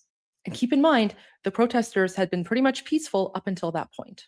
By day 3, the rest of the world was starting to catch on to what we Iranians had noticed right away on day 1, that these protests were no longer about the economy, and they were about politics. They were about overthrowing the terrorist Islamic Republic. They were about getting rid of Sharia law. They were about getting rid of Islam, and they are also about bringing the Shah of Iran back to Iran. And getting rid of Shia's Islamic government, getting rid of the Islamic Republic, bringing the Pahlavi, and also getting rid of the entire 57 ideology package. This, we call them the 50, I don't know, we call them Panjo Haftiha. So the people of 57. So the year 1979, based on the Gregorian calendar, in the Persian calendar, that's 1357. So the Islamic Revolution in Iran happened in 1357 based on our calendar, right? So we call the people who have the ideologies that were responsible for the Islamic Revolution, Panjo Haftiya, which means the people of the 57. And that's it includes, but it's not limited to Islamic ideology. It also includes leftism. It also includes MEK ideology. It also includes Mossadegh ideology, Mossadegh ideology. It also includes what they refer to as anti-imperialism, which actually means anti-Western, which also includes anti-Zionism, right? So it includes all of these people, the entire package. And it also includes anti-Pahlavi mindset. So we are not just fighting against the Islamic Republic, we are fighting against all of the package, because the Islamic Revolution of 1979 was not Islamic. It was a coalition of many different people, including Islamists, that were responsible for that revolution. But they call it the Islamic Revolution because eventually the Islamists managed to defeat everyone else and gain all the power. But they were not the ones who started it. The leftists were the ones who started that revolution. The Islamists were the ones who ended it. And it's interesting because that's always how it goes. The leftists started and the Islamists ended. It's the same story in Afghanistan, right? Afghanistan was also prospering under their king at some point, and then the leftists started a revolution and the Islamists ended it. It always, and by the way, guys, this might also be the same pattern in Europe right now. You know, the leftists start like a demographic change and the Islamists end it, right? So be careful, because Afghanistan experienced this, we experienced this, and now you might be experiencing this. But I say all of that to just say that the Iranian people don't only identify the Islamic Republic as their enemy. They identify the Islamic Republic's ideology as part of that entire 57 mindset, and we're against all of them. That's why people chant death to the three corruptions: the mullahs, the leftists, and the MEK. Right? So let's continue. Oh, thank you. Somebody saying perfectly summarized. Thank you. Well, appreciate that. Thank you so much for saying that. That gives me a lot of confidence. So, about bringing the Shah of Iran back to Iran. By day 4, Wednesday, December 31, the demonstrations were in full swing. Over 50 cities in occupied Iran have now risen up and are participating in the nationwide demonstrations and protests against the Islamic Republic.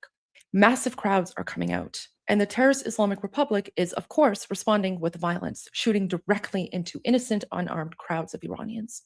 His Royal Highness, King Reza Pahlavi II, also issued a New Year's Eve statement.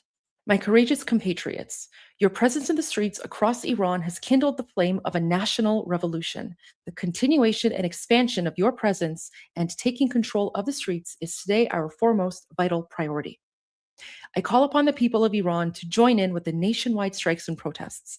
Government employees, workers in the energy and transportation sectors, truck drivers, nurses, teachers, and academics, artisans and entrepreneurs, retirees, and those who have lost their savings. Everyone unite and join this national movement. Iran and its streets belong to the Iranian nation, and we will be victorious because we are united and we are many. Long live Iran, Reza Pahlavi. By day 5, we started hearing the terrible news of multiple deaths of innocent Iranians at the hands of the Islamic Republic. Something that you won't hear about in the mainstream media is that there's something different about the current demonstrations. In previous demonstrations, usually by day 3, the Islamic Republic has already brought out its anti-riot security forces in full force. We're talking about hundreds, if not thousands, of armed anti-riot police spread across the country, going after innocent, unarmed Iranian protesters. And so by day 3, we Iranians were already waiting for the horrible news of massive crackdowns, internet being shutting down, mass murders, things that have happened in the past. And yet it's already day 5, and we have not seen any of that yet. And while I do want to point out that even a single casualty at the hands of the terrorist Islamic dictatorship is a tragedy to us Iranians, the fact that right now we are able to count the number of casualties on both hands, that's never happened before. Usually by this time, our casualty numbers are in the hundreds. Yes. Sometimes the thousands. Thousands. Instead, like bloody Armin is thousands. What we are seeing are smaller numbers of the besieged military forces, the Islamic regime anti-riot police, small numbers of them. We're not seeing the massive turnout anymore. And what we are instead seeing are Iranians fighting back. They're fighting back, they're attacking, they're taking over IRGC police bases, they're burning Islamic regime cars. They are fighting back. Iranians are quickly finding out that the Islamic Republic is not as strong as it used to be. And a big reason for that is the 12-day conflict between Israel and the Islamic Republic back in the summer, where Israel significantly weakened the proxy forces of the terrorist Islamic Republic, significantly weakened the Islamic Republic's IRGC bases, and significantly weakened the Islamic regime in and of itself. And so for the first time in 47 years since the terrorist Islamic Republic took Iran hostage, Iranians finally have a fighting chance because the Guys, somebody in the chat is saying she is AI. Guys, Goldie is so perfect that somebody thinks that she's AI. Islamic Republic, thanks to Israel, has never been weaker. By Friday, January 2nd, which is the 6th day of the protests, we're not seeing any signs of Iranians slowing down. In fact, things are ramping up. More and more cities across the country are getting involved. Crowds are getting bigger. We're now seeing footage of Islamic regime officials running away. Islamic centers are being burned down. Statues and effigies related to the Islamic Republic are being torn down and burned. Iranians are continuing to yell death to the dictator. Javid Shah. Javid Shah means long live the king. And they're yelling in akharin nabarde Pahlavi barmigarde, which means this is the final battle. Pahlavi will return. Unfortunately, the violence isn't stopping either. The terrorist Islamic Republic is continuing to shoot at Iranians, including those who are attending the funerals of innocent Iranians who were murdered just a few days ago because they were protesting. But again, what's really interesting about this is that instead of Iranians running away, they are fighting back. But now here's where it gets very interesting. Seemingly out of nowhere, President Trump, the president of the United States of America, put out a stark warning to the terrorist Islamic Republic. President Trump posted on social media that if Iran shoots and violently kills peaceful protesters, which is their custom, the United States of America will come to their rescue. We are locked and loaded and ready to go. Thank you for your attention to this matter, President Donald J. Trump. Guys, this is a huge policy shift for the United States. Back in 2009, when President Obama was still in power, when the Iranian people were fighting to overthrow the regime, Obama, instead of choosing to stand with the Iranian people, he chose to support the Islamic Republic and threw them a lifeline. And because of President Obama's decision to support the terrorist Islamic Republic back in 2009, many Iranians consider Obama's hands to be covered with the blood of the Iranian people because he had a chance to help Iranians overthrow the regime, and he chose to side with the Islamic terrorists. And so this... Yeah, we used to have a chant in Iran. We say, Obama, Yabama, Yabona. No, Obama, Yabama, Yabona, something like that. Yes, which means like Obama, you're either with us or with them, meaning with the Islamic Republic. And Obama chose the Islamic Republic. This message by President Trump has pretty much gone viral among Iranians, and Iranians are incredibly excited about this. But I want to make one thing very clear. This is not a call for World War III. This is not a call for boots on the ground. In fact, Iranians don't even want boots on the ground. But if there is some way that President Trump can help Iranians by weakening the Islamic Republic, that's making Iranians very, very excited. And President Trump's message has not only circulated widely among Iranians in occupied Iran, but they are now using his message to become even more motivated and even more emboldened to go out on the streets and finish the job. In essence, President Trump just gave the green light to Iranians to go ahead and overthrow the Islamic Republic that has been occupying Iran for the last 47 years, and President Trump stands behind them. I also want to quickly mention Israel and how supportive Israel has also been of the Iranian people in their fight to overthrow the Islamic Republic. And just a few days ago on Monday, when Prime Minister Netanyahu and President Trump were meeting in Washington, President Trump pretty much confirmed that he's given the green light to Netanyahu to do whatever he needs to do in the Middle East. And that includes going after the terrorist Islamic Republic if Israel feels the need to do so. And so now the terrorist Islamic Republic is in a huge predicament because not only do they know that Israel is monitoring them, but the United States of America is also monitoring them. And of course, the Islamic Republic, being the uneducated, inbred Islamic jihadi savages that they are, have responded by threatening the safety of American soldiers. Now, I don't know about you, but I don't think President Trump's going to take very kindly to the fact that a bunch of Islamic savages in the Middle East are threatening Americans. I have a feeling he's not going to take that lightly, and I have a feeling he's not going to ignore that either. The Shah of Iran, His Royal Highness King Reza Pahlavi, who's currently in exile and is the leader of the Iranian official opposition, has also now just responded to President Trump's message. President Trump, thank you for your strong leadership and support of my compatriots. This warning you have issued to the criminal leaders of the Islamic Republic gives my people greater strength and hope. Hope that, at last, a president of the United States is standing firmly by their side. As they risk their lives to end this regime's 46-year reign of chaos and terror, they send me with a responsibility and a message to seek the relationship Iran once had with America that brought peace and prosperity to the Middle East. I have the plan for stable transition for Iran and the support of my people to get it done. With your leadership of the free world, we can leave a legacy of lasting peace. The situation in occupied Iran is escalating quickly, and we are constantly getting more and more videos coming out by the second. What's also really interesting is that usually the Islamic Republic would have shut down the internet by now, and yet for some reason, Iranians are still able to communicate with the outside world. For example, back in November of 2019, the Islamic Republic shut down the internet for 1 week, and they murdered over 5,000 innocent Iranians in what we call Bloody November. And yet this time around, we call it Bloody Aban. Aban is a Persian month, which was in November for your calendar. 5,000 innocent Iranians in what we call Bloody November. And yet this time around, they haven't been able to do so.